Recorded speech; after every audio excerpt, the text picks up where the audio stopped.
Hello, everyone. We are now on part B of example 5 of the second part of section 5.5.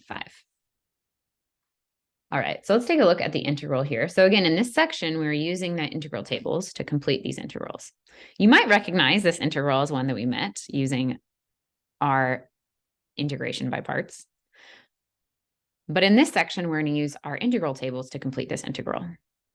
So one thing to observe is that this integral has a slightly different form of the previous two that we looked at. So we're going to need to look somewhere else on our integral table in order to find a possible integral for us to use. So let's move over there. So we had those algebraic expressions first on our integral tables, but if we scroll down, we see that we have a collection of integrals using trigonometric forms. So let's go back to our integral. Okay, so what is our integral? We have an x squared term and a sine x.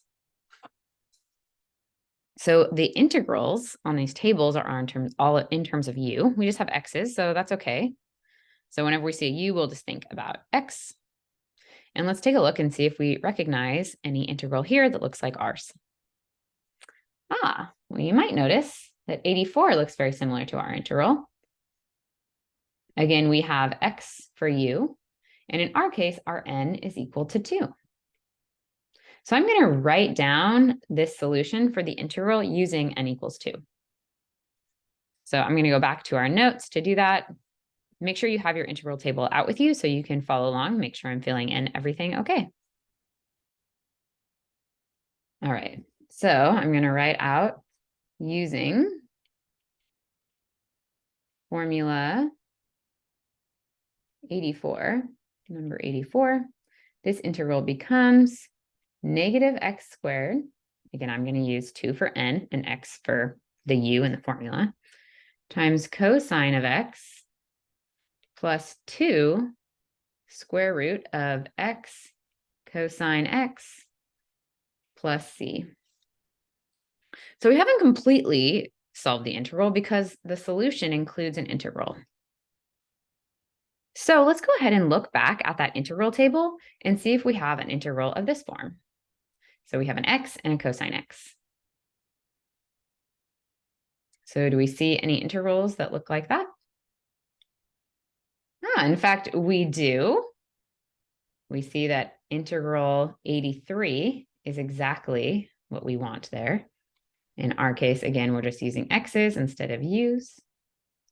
So now for that integral that popped up in my first solution, I can plug in the formula 83. So I'm going to go back to my notes and fill that in. So now, by using formula number 83, this becomes the following. I have my negative x squared cosine x plus 2 times what? Times this formula, times formula 83. So that becomes cosine x plus x sine x. And then I have all of that plus c.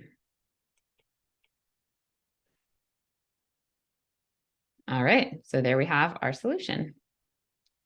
So as I commented on in the beginning of this video, we could use integration by parts, but as we saw, that was pretty involved. There were several steps involved in it.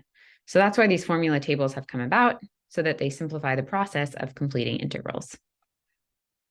All right, now you have several more examples and exercise to complete for these problems.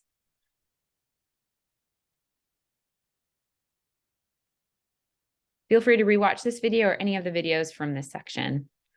Bring your questions to class and keep up the hard work.